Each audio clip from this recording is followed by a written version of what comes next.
Bullies shamed the janitor's daughter until they got exactly what they deserved. "You missed a spot, janitor's kid," Dylan sneered, knocking over a trash can as laughter echoed through the hall. "Don't worry, Ava," he smirked. "Your mom can clean it up. It's what she's paid for, right?" The cafeteria roared when he poured milk at her feet. "Oops, guess your mom's on mop duty again." At just 12 years old, Ava Peterson, small, quiet, and invisible, was already marked as the outcast. But behind her stillness was a secret no one in Northwood High could imagine. A legacy forged not in fear, but in discipline and honor. And the moment she raised her head, locking eyes with the school's most feared bully, everything changed. Just before we dive in, let us know in the comments where you're watching from today. We love seeing how far these stories reach. And make sure you're subscribed so you don't miss tomorrow's special video. Now let's jump back in. Enjoy the story. A 12-year-old girl with a quiet secret was about to change everything for the town's toughest bullies. This small, unassuming child carried a legacy forged in discipline and honor. And soon, everyone at Northwood High School would learn that the greatest strength is not always what you can see. The morning air in the town of Oak Haven, Illinois, was crisp, carrying the scent of cut grass and old brick. It was a scent of tradition, of football games on Friday nights and quiet Sunday mornings. For Carol Peterson, it was the smell of a new beginning. For her 12-year-old daughter, Ava, it smelled only of uncertainty.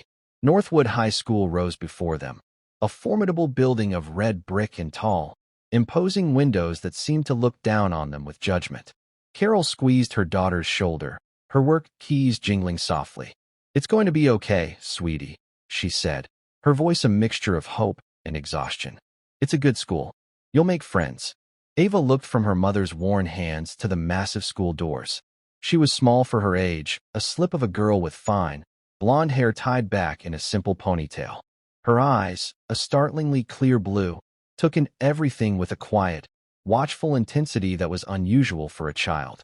At 12, she was entering a world of teenagers, a middle schooler granted early entry into the high school due to district rezoning. She was already an outsider by age alone. Her mother's new job made it worse. Carol wasn't a teacher or an administrator. She was the new janitor. "I know, Mom," Ava said, her voice barely a whisper. She clutched the strap of her backpack, a hand-me-down from a cousin. Inside, her books were neatly arranged, but a small, worn photograph was tucked into the front pocket. It was a picture of an old man in a crisp military uniform, his eyes the same clear blue as hers, crinkled at the corners with a smile that was both kind and impossibly tough. Her grandfather, General Michael "Iron Mike" Callahan. They had moved to Oak Haven after the money ran out. After the long illness that had taken her grandmother, they sold the old family house in Virginia, the one near the military base where everyone knew and respected the Callahan name. Here, they were nobody. Worse than nobody. In the unforgiving social hierarchy of high school, Ava knew exactly what they were. She was the janitor's daughter. The first few days were a study in invisibility. Ava learned the school's geography not by the classroom numbers, but by the routes that offered the fewest encounters. She ate her lunch in a quiet corner of the library, the faint scent of old paper a comfort. She spoke only when spoken to, her answers short and polite. She observed. Her grandfather had taught her that. "Observation is your first line of defense, Ava," he'd say, sitting with her on the porch of the old Virginia house. He never taught her to fight. He taught her to see, to notice how people walked, how they stood, how their eyes shifted. He taught her about balance, leverage, and the economy of motion. "The loudest man in the room is often the weakest," he told her. "Strength is quiet. It's controlled." At Northwood High, the loudest man was Dylan Hayes. He was a senior, the star quarterback of the football team, with a chiseled jaw and an easy swagger that parted the crowded hallways like a ship's bow through water. He was handsome, popular, and deeply unkind. His strength was not quiet. It was a blunt instrument he used to enforce his place at the top of the food chain. He was always flanked by his two lieutenants, Mark, a thick-necked lineman who laughed at everything Dylan said, and Chris, smaller and wiry, with a smirk that seemed permanently etched on his face.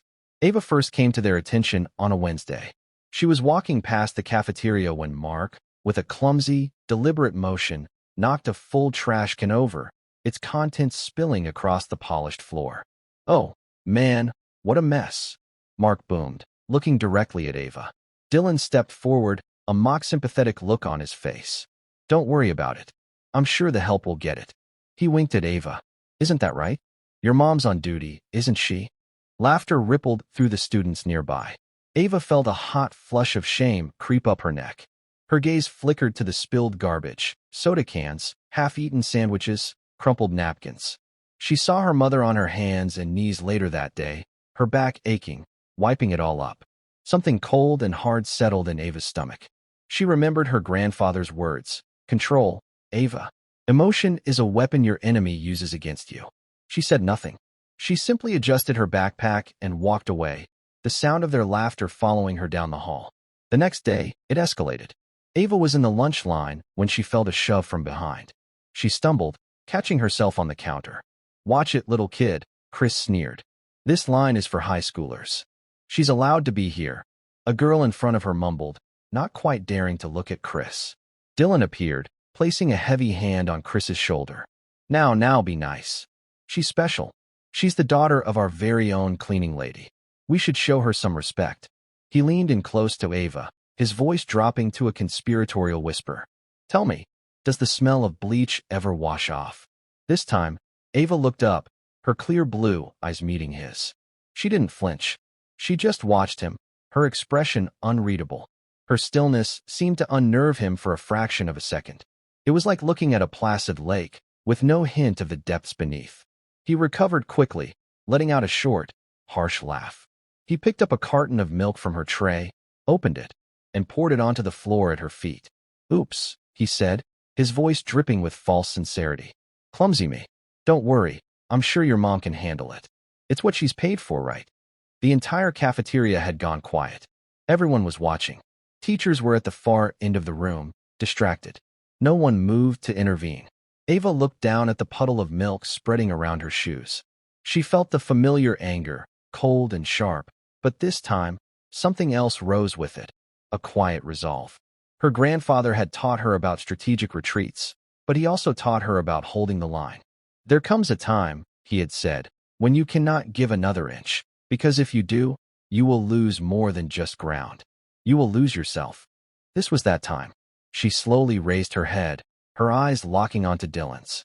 The cafeteria was so silent, the hum of the fluorescent lights was audible. Her voice, when she spoke, was not a whisper. It was calm, clear, and carried across the cavernous room. "You're right," she said. "My mother will clean that up. She'll do it without complaint, because she has more dignity and strength in her little finger than you have in your entire body." A collective gasp went through the student body. No one, ever, spoke to Dylan Hayes like that. Dylan's smile vanished. His face darkened with fury. "What did you just say to me, you little brat?" "You heard me," Ava continued, her voice unwavering. "You think you're strong because you can push people around and make a mess for others to clean. That's not strength. That's weakness." He took a step toward her, his fists clenching. Mark and Chris moved to flank him, their expressions menacing. "You've got a big mouth for a little girl," Dylan growled. "And you've got a big ego for someone who has never been tested," Ava replied, her calm infuriating him further. She took a small, deliberate step forward, closing the distance between them. The move was so unexpected, so utterly fearless, that he hesitated. "I'm tired of this," she said, her voice dropping slightly, yet losing none of its intensity. "I'm tired of you disrespecting my mother.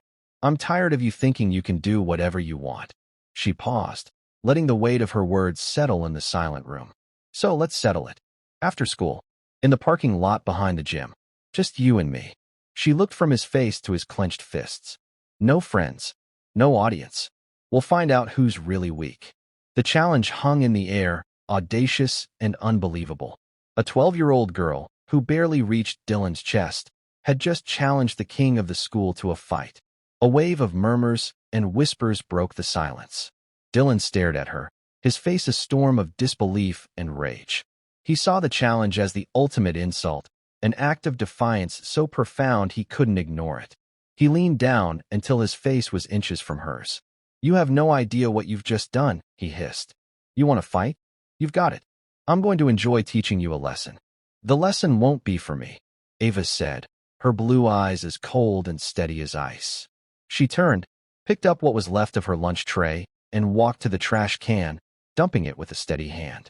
Then, without a backward glance, she walked out of the cafeteria, leaving behind a sea of stunned faces and a fuming quarterback who had just accepted the most absurd challenge of his life. The catalyst was set. The line had been drawn. And in the quiet heart of a 12-year-old girl, a general's legacy was about to be unleashed. The news of the challenge spread through Northwood High like a wildfire. By the time the final bell rang, the story had morphed and grown. Some said Ava had threatened Dylan with a knife. Others claimed she was a secret martial arts expert. The most common theory was that the little girl had simply snapped. Everyone agreed on one thing. She was going to be annihilated. Ava spent her last class, history, in a state of calm focus. While the teacher lectured about ancient civilizations, Ava was running through different scenarios in her head. She cataloged Dylan's physical attributes from her observations. He was about 6 feet tall, maybe 180 pounds, all muscle. He was right-handed and favored his right side when moving, a common trait for quarterbacks. His aggression was his main weapon, but it was also his greatest weakness. He was a creature of impulse, not strategy. Her grandfather's voice echoed in her mind. Never fight angry, Ava. Anger is a flood. It drowns thought. Your mind must be like a quiet pond. See the ripples. Understand what causes them. Then, and only then, you act. As she walked out of the school, she saw her mother at the far end of the main hallway, pushing a large yellow cleaning cart. Carol looked up and gave her a small, worried wave. Ava knew her mother had heard the rumors. The whole school was buzzing. She gave her mom a reassuring nod, trying to convey a confidence she only partly felt. The weight of her promise, to settle this, was heavy, but the weight of the disrespect shown to her mother was heavier. The parking lot behind the gym was deserted, just as she'd hoped. The long shadows of the afternoon stretched across the cracked asphalt. A cool breeze rustled the leaves of the oak trees bordering the lot. It was a peaceful scene, a stark contrast to the violence that was promised. Dylan was already there. To Ava's surprise and relief, he had kept his word. He was alone. He had taken off his Letterman jacket and thrown it on the ground. He stood in a t-shirt and jeans, his arms crossed over his muscular chest. He looked like a predator waiting for its prey. "I'm surprised you showed up," he sneered as she approached. "I figured you'd run home crying to your mommy." Ava stopped about 10 feet away from him, placing her backpack neatly on the ground. She didn't rise to the bait. "I said I'd be here." "Big mistake," he said, uncrossing his arms and rolling his shoulders. "I'm going to make this quick. And I want you to remember this pain every time you even think about looking at me again." He moved first, just as she predicted. He didn't circle or strategize. He charged. It was a pure explosion of rage and power, a football player's tackle aimed at a small, stationary target. He intended to slam her into the ground and end it in seconds. For an outside observer, it would have looked like an impending tragedy. For Ava, it was a simple equation of physics. Mass times velocity, a straight line of attack, a predictable trajectory. She did not retreat. She did not brace for impact. At the very last second, as his hands were reaching for her, she took one small, precise step to her left. It was a simple, almost elegant movement. Dylan, committed to his forward momentum, suddenly found his target gone. He plunged past her, his arms grabbing at empty air. As he passed, Ava pivoted. She didn't use her fist. She used her open palm. She struck the back of his right knee, a technique her grandfather called a tendon strike. It wasn't about power, it was about precision. The blow was sharp and perfectly placed. Dylan's right leg buckled instantly. The supporting muscles and tendons, taken completely by surprise, gave way. He let out a grunt of shock and pain, his forward charge turning into a stumbling, uncontrolled fall. He crashed to the asphalt, scraping his hands and the knee of his jeans. He twisted around, his face a mask of confusion and fury. "What the?" "You lead with your right side," Ava said, her voice even. She hadn't even broken a sweat. She stood calmly, watching him. "You put all your weight on your front foot. It leaves you off balance."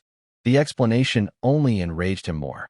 He scrambled to his feet, his knees screaming in protest. The surprise was gone, replaced by a cold, murderous intent. "You got lucky," he snarled. "That's not going to happen again." This time, he came at her more cautiously, but the anger was still there, clouding his judgment. He threw a wild, looping punch with his right hand, aiming for her head. It was a haymaker, powerful enough to knock a grown man out. Ava saw it coming a mile away. His shoulders telegraphed the move. His eyes were fixed on the target. She didn't duck under it or jump back. She moved into it. She stepped forward, inside the arc of his punch, so that his arm swung harmlessly behind her. Now she was too close for him to hit her effectively. She was standing right against his chest. Before he could react, to grab her or push her away, she acted. She drove the heel of her hand upward, under his chin. Her other hand simultaneously went to the small of his back, pushing forward.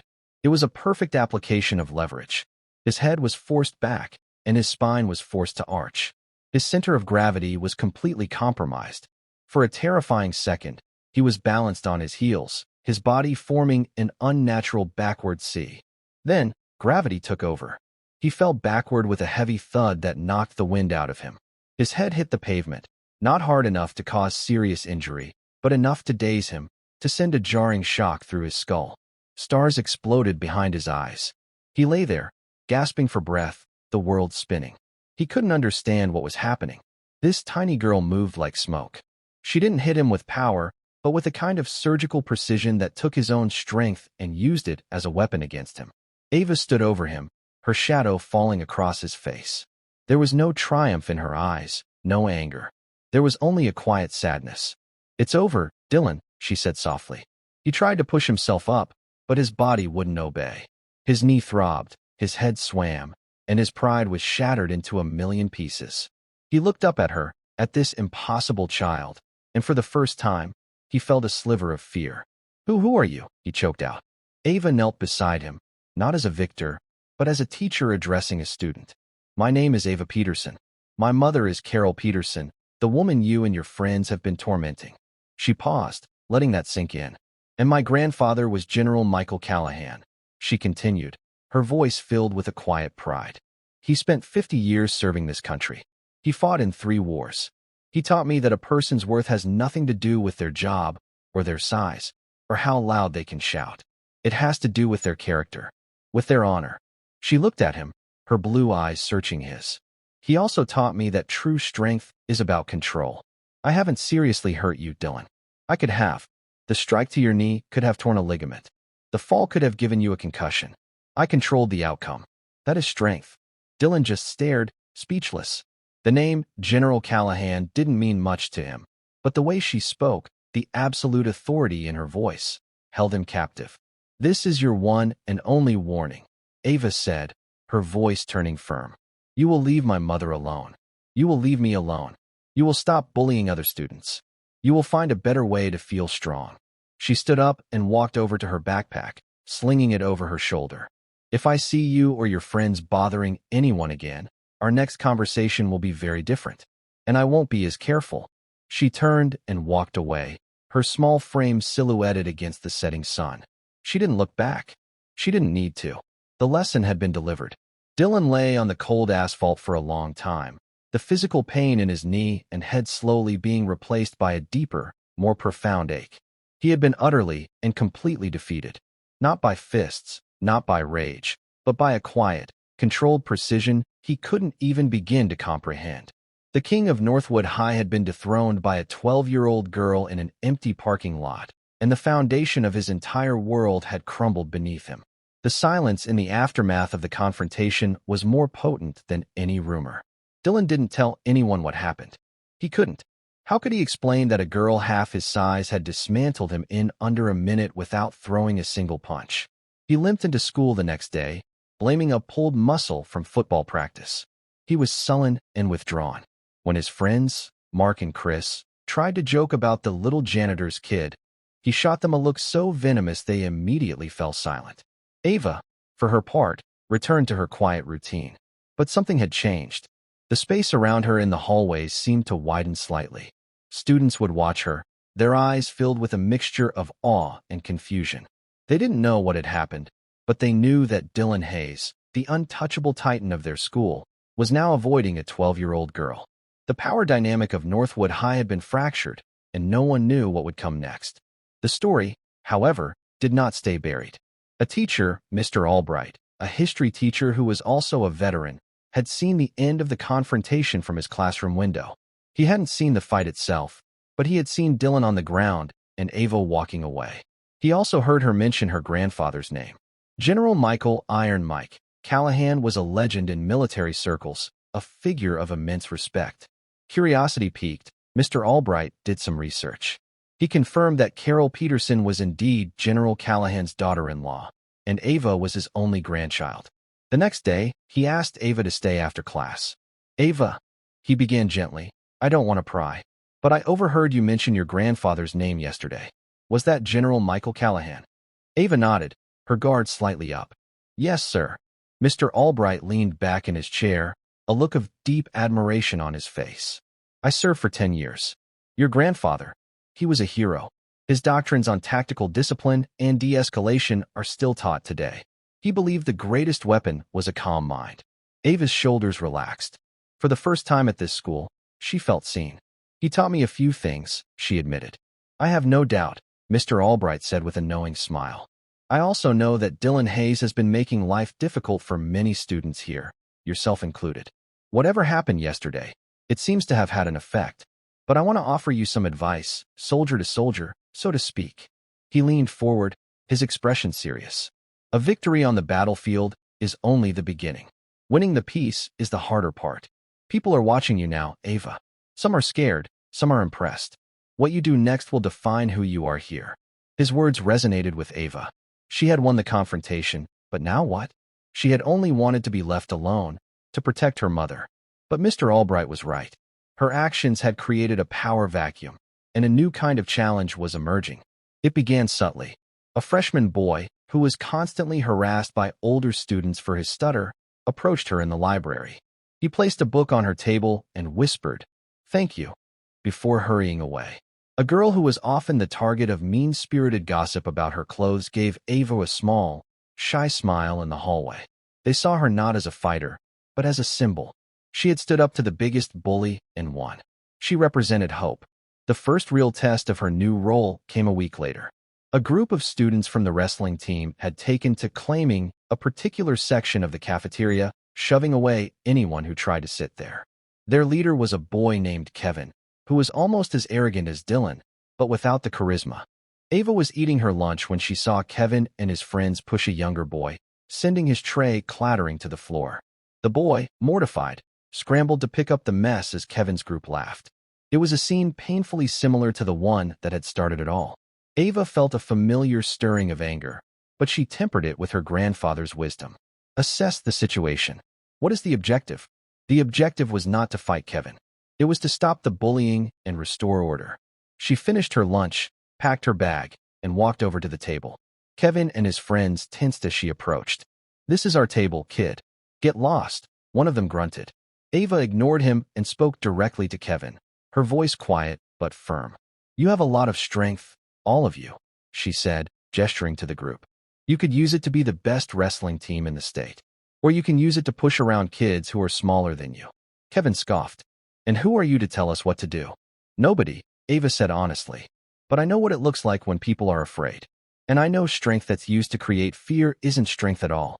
It's a liability." She looked him directly in the eye. Dylan Hayes thought he was strong, too. The mention of Dylan's name was like a shockwave. His defeat was still a subject of intense speculation. By invoking it, Ava wasn't threatening them. She was reminding them that the established order had changed. She was presenting them with a choice. Kevin stared at her, a conflict playing out on his face. He could escalate, try to prove he was tougher than Dylan. Or he could listen. Ava's calm, her complete lack of fear, was disarming. She wasn't challenging his strength, but his character. Finally, he looked away, a flicker of something, shame, perhaps, in his eyes. "Whatever," he muttered, turning back to his food. It wasn't an apology, but it was a concession. A small victory. Ava gave a slight nod and walked away. From that day on, while the wrestlers still sat at that table, they no longer shoved other students away. A tiny pocket of peace had been won. Mr. Albright had seen the exchange from across the cafeteria. He approached Ava later that day. "That was masterfully done, Ava," he said. "You disarmed him without a single threat. You used psychology. Your grandfather would have been proud." He paused. "You have a rare talent." Not just for self-defense, but for leadership. Have you ever thought about teaching others? Ava was taken aback. Teaching what? What your grandfather taught you, he replied. Not how to fight. How to be confident. How to stand up for yourself without throwing a punch. How to de-escalate a situation. There are a lot of kids in this school who could use that. They don't need a warrior. They need a teacher. The idea took root in Ava's mind. She had never considered it. Her skills were a private legacy, a connection to the man she missed so dearly. But what if Mr. Albright was right? What if the best way to honor her grandfather's memory wasn't just to use his teachings for herself, but to share them? Meanwhile, Dylan was on a journey of his own. His world had been upended. His friends treated him differently, with a new, subtle caution. The fear he used to command had been replaced by a quiet ridicule he could feel just beneath the surface of every conversation. He found himself watching Ava from a distance. He saw her interaction with the wrestling team. He saw the respectful nods she received from younger students. He saw that she wielded more power with her quiet confidence than he ever had with his fists and his reputation. The humiliation of his defeat began to slowly transform into a grudging respect, which then morphed into a painful, introspective curiosity. He needed to understand. One afternoon, he found her in the library, the one place he rarely set foot in. He approached her table hesitantly, his usual swagger completely gone. He looked awkward, like a lion trying to move through a field of porcelain. Ava looked up from her book, her expression neutral but watchful. Can I talk to you? Dylan asked, his voice low. Ava simply nodded, gesturing to the empty chair opposite her. He sat down, his large frame looking out of place on the small library chair. He struggled for words for a long moment. How did you do it? He finally asked. What you did in the parking lot. I've never seen anything like it. Ava closed her book. It wasn't about being stronger or faster than you. It was about understanding balance and leverage. And it was about not being angry. I was angry enough for both of us, Dylan admitted, a bitter smile on his face. He looked down at his hands. You said your grandfather was a general? Yes. And he taught you all that. He taught me how to think. Ava corrected gently. The rest is just practice. They sat in silence for another minute. The quiet of the library felt profound. Everyone is laughing at me, Dylan said, the confession costing him dearly. They think you beat me up. I didn't, Ava said. You beat yourself. Your anger, your pride, they were my best weapons. It was a hard truth, but Dylan couldn't deny it.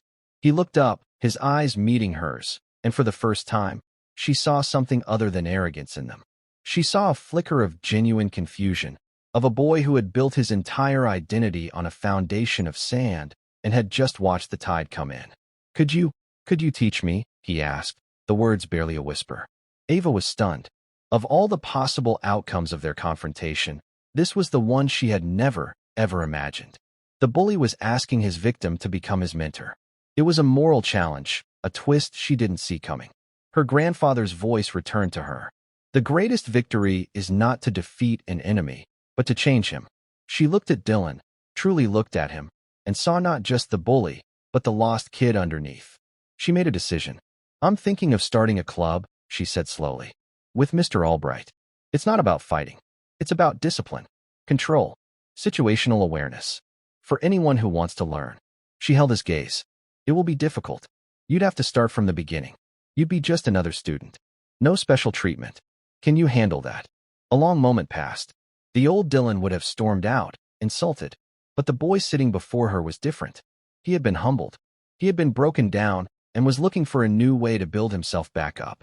He gave a slow, deliberate nod. Yes, he said. I think I can. In that moment, Ava realized her victory in the parking lot was not an ending. It was the beginning of something far more complex and far more important. She had not just defeated a bully. She had sown the seeds of an alliance that had the potential to change the entire culture of Northwood High. The peace was just beginning, and its path would be far more challenging than the fight had ever been. The first meeting of what came to be known as the Northwood Self-Discipline Club was held on a Tuesday afternoon in the school's auxiliary gym, a smaller space with worn wooden floors and the lingering scent of old leather and sweat. Mr. Albright had secured the space, putting his own name on the line to vouch for the unconventional new group. Ava had expected maybe 5 or 6 people to show up.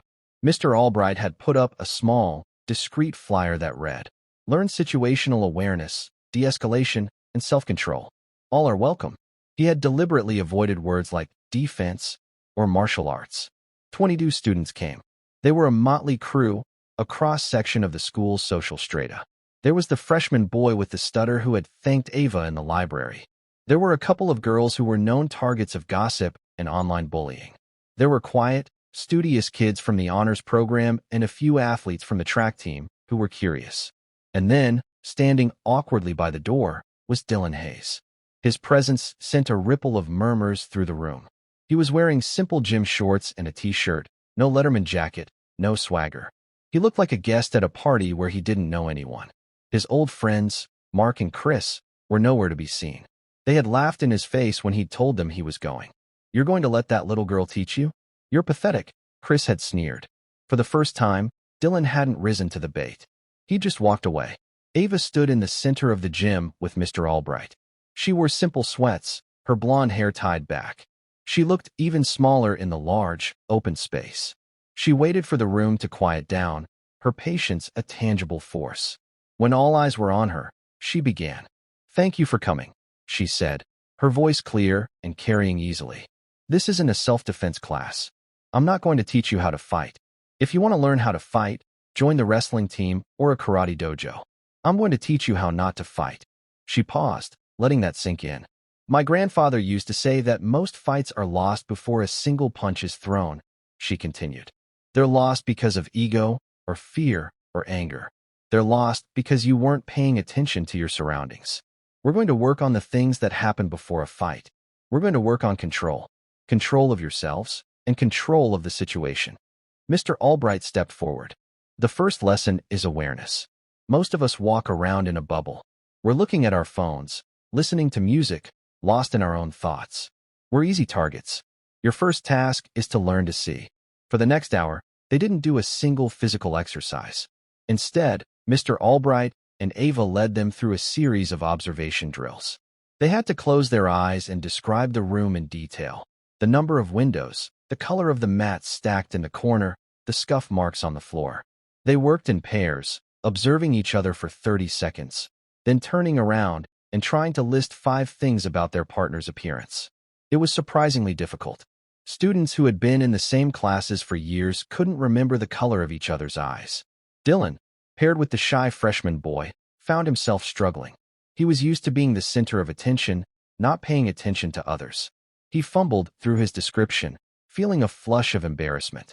The freshman, however, timidly but accurately described the small scar above Dylan's eyebrow and the brand of his running shoes. For a moment, their roles were reversed. The quiet, observant boy was the expert. The star athlete was the novice. The session ended not with a bang, but with a quiet sense of focus. Ava gave them their homework. "For the rest of the week, I want you to practice active observation," she instructed. "When you walk down the hall, don't look at your phone. Look at the people. Notice who walks with confidence and who doesn't. Notice the exits in every room you enter. See the world around you. We'll discuss what you saw next week." As the students filed out, many of them buzzing with a newfound energy, Dylan hung back. "That's it?" he asked, a hint of his old skepticism in his voice. "We just looked at stuff? What did you see when you looked at David, the boy you were paired with?" Ava asked. Dylan shrugged. "I don't know. He's small. He stutters. I saw that he bites his nails, which means he's anxious," Ava said. "His backpack is worn out, but his books are in perfect condition, which means he's careful with the things that matter to him. And he never looked you in the eye until the very end of the exercise. Then he did, just for a second, which means he's scared, but he's trying to be brave." She met Dylan's gaze. "You saw a stereotype. I saw a person. That's the difference. That's what we're learning here." Dylan had no response. He just nodded slowly, a thoughtful expression on his face, and left the gym. He had come expecting to learn secret fighting moves. Instead, he was being taught to see, and it was already changing the way he viewed the world. Carol Peterson watched her daughter's transformation with a mix of pride and anxiety. Her quiet, withdrawn child was now a leader, a teacher. She would hear snippets of conversation from the students as she cleaned the hallways after school. They spoke of Ava with a reverence that bordered on awe. One evening, as she was mopping the floor outside the auxiliary gym, she saw the club letting out. She watched as Ava spoke with a few students, her posture calm and confident. She saw Dylan Hayes, the boy who had caused her so much heartache, listening intently, nodding with a respect he had never shown an adult, let alone a 12-year-old. Later that night in their small apartment, which still smelled faintly of the industrial cleaners Carol used at work, she finally asked the question that had been weighing on her mind. "Are you sure about this, sweetie?" she asked, her hands busy mending a rip in Ava's jeans. "Teaching these kids?" "Teaching him." Ava sat at the kitchen table, finishing her homework. She looked up, her blue eyes serious. "I have to, Mom. It's what Grandpa would have done." "Your grandfather was a general, commanding soldiers," Carol said softly. "These are just kids. Hurt kids. Angry kids. Soldiers are the same," Ava replied. "He always said that you don't build a strong army by teaching people how to hate the enemy in front of them. You do it by teaching them to protect the person standing next to them. That's all I'm doing. I'm teaching them how to stand next to each other." Carol put down her sewing, walked over, and kissed the top of her daughter's head. The fear was still there, a knot in her stomach, but it was overshadowed by an immense wave of love. Her daughter had her father's eyes, but she had Michael Callahan's spirit. As the weeks went on, the club's sessions evolved. They moved from simple observation to situational drills. Ava and Mr. Albright would create scenarios. One student would have to walk through a gauntlet of others who would try to verbally harass them. The goal wasn't to ignore the taunts, but to acknowledge them, control one's own emotional response, and move through the situation with calm purpose. They called it navigating the storm. Dylan struggled with these exercises more than anyone. His lifelong instinct was to meet aggression with greater aggression, to be a wall. Ava taught him to be water instead. "He's baiting you," she'd say in a drill where another student was playing the part of an aggressive bully. "He wants you to get angry. That's his territory. Don't go there." She showed him how to use centered breathing to calm his racing heart, how to use direct but non-confrontational language, and how to position his body to signal a lack of threat while still protecting his personal space. It was like learning a new language. He failed repeatedly, his frustration mounting. But for the first time in his life, he didn't quit when something got hard. The memory of his humiliation in the parking lot was a powerful motivator. He wanted to understand the strength Ava possessed, a strength that had nothing to do with the size of his muscles. His old friends, Mark and Chris, saw his change as a betrayal. They cornered him one day by his locker. "We don't get it, man," Mark said, his heavy brow furrowed in confusion. "You're the king of this school, and you're letting some little girl lead you around by the nose." "She's not leading me," Dylan said, his voice even, using the calm he'd been practicing. "She's teaching me." "Teaching you what?" "How to be a wimp," Chris sneered, shoving Dylan's shoulder. The old Dylan would have shoved back harder, escalating the confrontation in a heartbeat. The new Dylan held his ground, but he didn't retaliate. He looked at Chris, really looked at him, and saw what Ava had taught him to see. The insecurity behind the smirk, the fear of losing his position now that his leader was changing.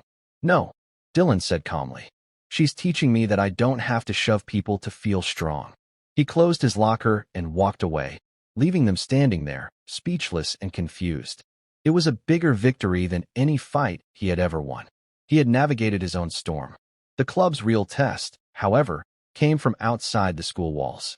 Oakhaven, like many small towns, had its share of troubles. A group of older teenagers from a neighboring town, kids who had already dropped out of school, had taken to hanging out at the local park in the evenings. They were known for causing trouble, vandalism, petty theft, and harassing anyone who crossed their path. One Friday evening, a few members of Ava's club, including David, the freshman with the stutter, were cutting through the park on their way home. The group of older teens, led by a wiry, menacing boy named Rick, blocked their path. "Look what we have here," Rick said with a predatory grin, stepping in front of David. "Gonna give us your wallet? Or do we have to take it?" David froze, his old anxieties flooding back. His stutter, which had been improving with his newfound confidence, returned with a vengeance. I don't want any trouble," he stammered. The other club members, two sophomore girls, stood frozen in fear. Everything they had practiced in the gym suddenly felt a million miles away. This wasn't a drill. The threat was real. But then, the training kicked in. It wasn't Ava's voice they heard in their heads, but the principles she had taught them. Awareness. Control. De-escalation. One of the girls, Sarah, took a slow, deliberate breath, just as she'd been taught. She scanned the area. She saw the path Rick's group was blocking. She saw another path leading out of the park about 30 yards to their left. She saw the streetlights and the houses beyond them. They were not completely isolated. That was crucial information. She stepped forward slightly, not to confront Rick, but to stand beside David, a small gesture of solidarity. "We were just heading home," she said, her voice trembling slightly but clear. She didn't challenge Rick, she just stated a fact. Rick turned his attention to her. "Nobody's going anywhere until we get what we want." He took a step toward her. At that moment, a new voice cut through the tension. "I don't think you do." Everyone turned. Dylan Hayes was standing at the edge of the park, his gym bag slung over his shoulder. He had been on his way home from a workout and had seen the confrontation unfolding. Rick's group eyed him warily. Dylan was bigger than all of them, a known football star. He was an intimidating presence. "This ain't your business, Hayes," Rick snarled. "Walk away." The old Dylan would have charged in, fists flying. He would have seen this as a chance to reassert his dominance, to be the hero. But as he walked forward, his pace was measured, his hands open at his sides. He wasn't posturing. He wasn't angry. He was calm. He stopped a safe distance away, positioning himself so he wasn't blocking anyone's exit. He was creating space, not closing it. "These kids are with me," he said, his voice a low, steady rumble. "We're all just going home. There's no need for this to go any further." He wasn't threatening them. He was offering them a way out. He was de-escalating. He looked at Rick, making eye contact, and he saw the same things he had learned to see in Chris, the fear masquerading as aggression. "Look, man," Dylan said, his tone shifting, becoming almost conversational. "It's Friday night. We all have better things to do than this. Let us walk, and we all go on with our night. No harm, no foul." Rick was caught off guard. He had expected a fight, a challenge to his authority. He didn't know how to respond to this calm, reasonable approach, especially coming from someone who could clearly handle himself physically. His own group started to look uncertain, glancing at each other. The thrill of the confrontation was draining away, replaced by an awkward tension. Dylan's presence, combined with the unexpected lack of aggression, had completely changed the dynamic. He had taken control of the situation without raising his voice or his fists. Rick hesitated for another long moment, his ego warring with his common sense. Finally, he spat on the ground. "Whatever. They're not worth it anyway." He and his group backed off, melting back into the shadows of the park. For a moment, everyone was silent, the adrenaline slowly receding. David looked at Dylan, his eyes wide with gratitude and awe. You saved us." Dylan shook his head, a small, unfamiliar smile on his face. "No," he said, looking at Sarah and the other girl. "You saved yourselves. You stayed calm. You didn't panic. I just showed up at the end." He turned and looked back into the dark park. He understood now. The real power wasn't in the punch you threw. It was in the one you didn't have to. He had won a bigger victory that night than any he had ever achieved on the football field, and he hadn't laid a hand on anyone. He had won the peace. And as he walked the younger students home under the glow of the streetlights, he felt a sense of pride and purpose that was entirely new and infinitely more satisfying. The lesson was complete. The story of what happened in the park spread even faster than the story of the parking lot confrontation. This time, however, the narrative was different. It wasn't a story of a mysterious takedown. It was a public demonstration of a new kind of strength. Dylan Hayes, the former tyrant, had become a protector, and he had done it without violence. This single event solidified the club's reputation. It was no longer seen as a quirky group run by a strange little girl. It became a symbol of a changing tide at Northwood High. Membership swelled. Athletes, honor students, and kids from every social circle started showing up on Tuesdays. They weren't just coming to learn self-defense. They were coming to be part of the new culture that was taking root, a culture of mutual respect and quiet confidence. The school itself began to transform. The ambient level of aggression in the hallways seemed to drop. Fights became rarer. Teachers noticed students were more focused in class, more willing to speak up, more supportive of one another. Mr. Albright started incorporating the club's principles into his history lessons, discussing the psychology of conflict in ancient Rome or the de-escalation tactics used by great diplomats. He called it living history.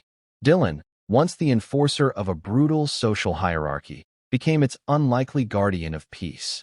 He would see a situation brewing in the cafeteria, a group of older kids intimidating a freshman, and he would simply walk over and stand there. His calm, watchful presence was usually enough to defuse the tension. He never had to say a word. He had learned from Ava that the loudest man in the room was the weakest, and now he was embracing the power of silence. He was a different person. He started studying, bringing his grades up. He quit the football team at the end of the season, telling the shocked coach that he wanted to focus on his future. He wasn't sure what that future was, but he knew it didn't involve running over people, on or off the field. Ava remained the quiet center of it all. She never sought the spotlight. During club meetings, she would often let senior members, like Dylan or Sarah, lead the drills. She was the architect, the strategist, content to watch the structure she had designed grow stronger. She had found her place, not by trying to fit in, but by creating a space where everyone else could. She and her mother were no longer just the janitor and her daughter. They were integral parts of the Northwood community. Carol would often find small gifts left for her on her cleaning cart: an apple, a flower, a thank you note. The disrespect that had once been a daily torment had vanished completely. But such a profound change could not go unnoticed, and not all attention was positive. Rumors began to circulate among the parents and the school board. Divorced from context, the stories sounded alarming. They heard about a fight club run by a middle schooler. They heard that the former school bully, Dylan Hayes, was her second in command. They heard that students were being taught military techniques. The concern was spearheaded by a school board member named Mrs. Jennings, a stern woman who believed discipline was the sole purview of adults and that any student-led group was a recipe for disaster. She saw the world in black and white, and to her, a club that involved any form of physical confrontation was a liability waiting to happen. She called an emergency meeting of the Parent-Teacher Association with the club's future on the agenda. The motion was simple: to immediately and permanently disband the Northwood Self-Discipline Club. Mr. Albright was summoned to the principal's office. He found Principal Thompson looking grim, with Mrs. Jennings sitting stiffly in the chair opposite his desk. "Frank, I've supported this club of yours," the principal began, his voice heavy. "I've seen the positive effects, but the board is getting immense pressure. Parents are worried." Mrs. Jennings has compiled a dossier. Mrs. Jennings slid a thick folder across the desk. "This club, run by a 12-year-old and a reformed bully, is a powder keg," she stated, her voice sharp and accusatory. "It teaches violence. It encourages vigilantism. We have a zero-tolerance policy for fighting at this school, and you are running a class on the subject. It must be shut down before a child gets seriously hurt and the school is sued for negligence." "With all due respect, Mrs. Jennings, you are fundamentally mistaken about what we teach," Mr. Albright countered, his voice firm but respectful. "We teach the opposite of violence. We teach control, awareness, and de-escalation. We have reduced the number of incidents at this school by nearly 60% in 3 months. Anecdotal evidence," Mrs. Jennings snapped. "The risk is unacceptable. The board will be voting on this at the public meeting next Thursday. I suggest you and your little leader prepare for the inevitable." The news hit the club like a physical blow. The space they had built, the community they had forged, was under threat. Their first instinct was anger. They felt misunderstood, unfairly judged. "We should protest," one student shouted at their next meeting. "We should show them what we can do," said another. The gym buzzed with indignant energy. It was a storm, the very kind they had trained to navigate. Ava let them vent. She stood quietly, listening, her expression unreadable. Dylan stood beside her, his jaw tight with a familiar, old anger. He felt a primal urge to fight, to lash out at the injustice. But he looked at Ava, and he saw her calm, and it reminded him of his training. Anger is a flood. It drowns thought. When the room finally quieted down, all eyes turned to Ava. "They're afraid," she said simply. "Mrs. Jennings, the parents, they're afraid of what they don't understand. If we protest, if we get angry, we will only prove them right. We will look like the violent kids they think we are. So what do we do? Just let them shut us down?" Sarah asked, her voice laced with despair. "No," Ava said. "We don't tell them what we do. We show them." She looked around the room, meeting the eyes of every student. "We will attend the school board meeting. and we will give them a demonstration, not of fighting, of control, of awareness, of discipline. A new energy filled the room, replacing anger with purpose. This was their final test. It wouldn't be in a parking lot or a park. It would be in a brightly lit auditorium, in front of the adults who held their fate in their hands. They would have to win the peace. The night of the school board meeting, the auditorium was packed. Parents, teachers, and students filled the seats. Mrs. Jennings sat with the other board members on the stage, a look of grim satisfaction on her face. She had the votes. This was a formality. The agenda item was announced: a vote on the immediate dissolution of the unsanctioned self-discipline club. Mrs. Jennings spoke first, laying out her case with cold precision. She used inflammatory language, talking about the dangers of amateur martial arts, the psychological risks of putting a known bully in a position of power, and the irresponsibility of allowing a mere child to instruct other students. When she finished, there was a tense silence. The principal then called on Mr. Albright to speak. He walked to the podium and placed a single piece of paper on it. "Good evening," he said. "I could stand here and give you statistics about reduced detentions and fewer fights. I could give you testimonials from teachers about the improved atmosphere in our school. But I don't believe that's what's needed tonight. The core of this issue, as Mrs. Jennings has pointed out, is a lack of understanding." He turned to the board. "So, with your permission, I would like to turn my time over to the students of the club for a brief demonstration."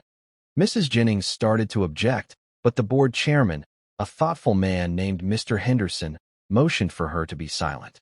"Proceed, Mr. Albright." Ava walked onto the stage. Her small presence immediately commanded the room's attention. She was followed by Dylan, David, and Sarah.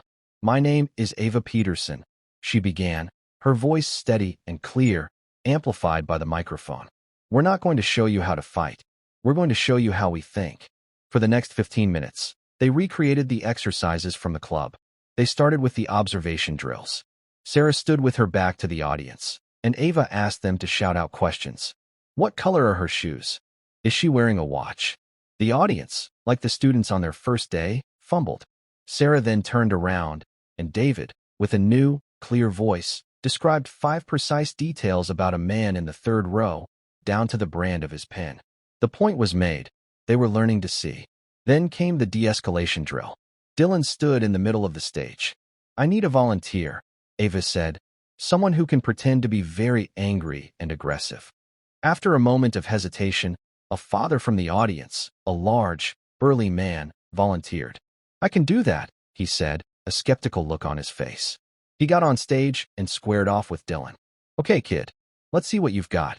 He began shouting, using the kind of generic, aggressive language a bully might use. Dylan didn't meet the aggression. He took a small step back, creating space.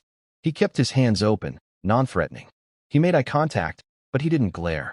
He just listened. When the man paused to take a breath, Dylan spoke, his voice low and calm. "I hear that you're angry. I'm not looking for a problem. I just want to understand." The man was thrown off. He tried to ramp up the aggression, but Dylan refused to take the bait. He kept his center, breathed, and responded with calm, non-confrontational language. He was a rock in the middle of a storm, and the man's artificial rage began to feel ridiculous, even to himself. After another minute, he just stopped, shaking his head in disbelief. I don't know what to do," the man admitted with a chuckle. "It's impossible to stay mad at him. He won't fight back." The audience applauded. Finally, it was time for the closing argument. But it wasn't Ava or Mr. Albright who delivered it. It was Dylan. He walked to the podium, his hands trembling slightly. He looked out at the crowd, at his parents, at the faces of the students he used to torment. "My whole life," he began, his voice thick with emotion, "I thought being strong was about making people afraid of you. I was good at it. It was easy, and it made my life empty." He looked at Ava, who stood by the side of the stage, watching him with quiet pride. "This club and this girl taught me something different. They taught me that real strength isn't about making people afraid. It's about making them feel safe. It's not about winning fights.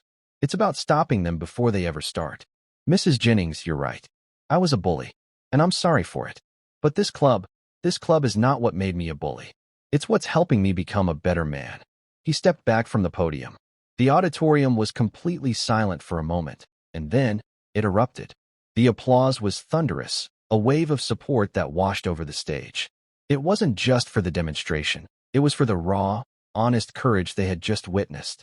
The final speaker of the night was an unscheduled one. A woman from the back of the room walked to the podium. It was Ava Peterson. She was still in her janitor's uniform, having come straight from her shift.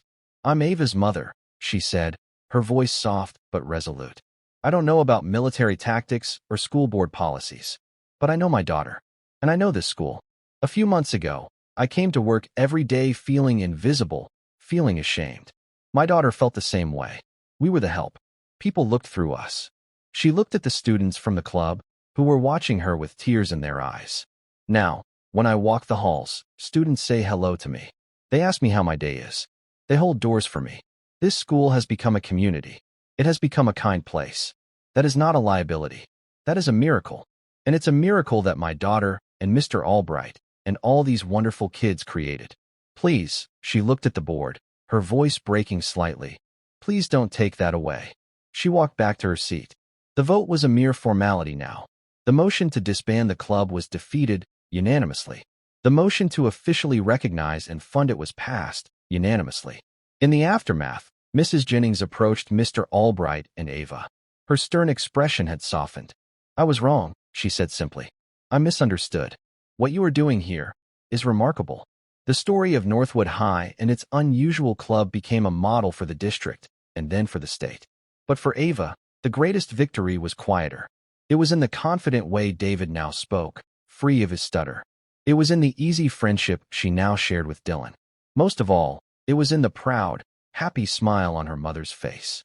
One afternoon, months later, Ava found a small, unmarked box in her locker. Inside, nestled on a piece of velvet, was an old, tarnished silver medal.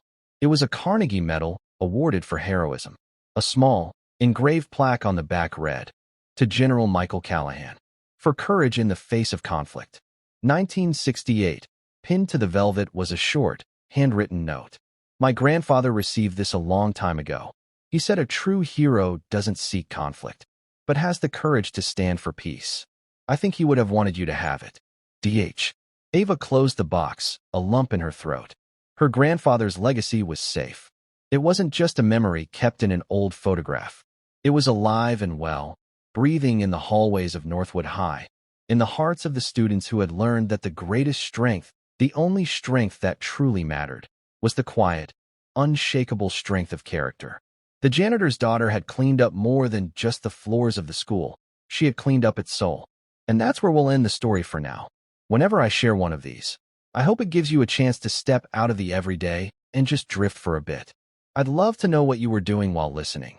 Maybe relaxing after work, on a late-night drive, or just winding down. Drop a line in the comments. I really do read them all.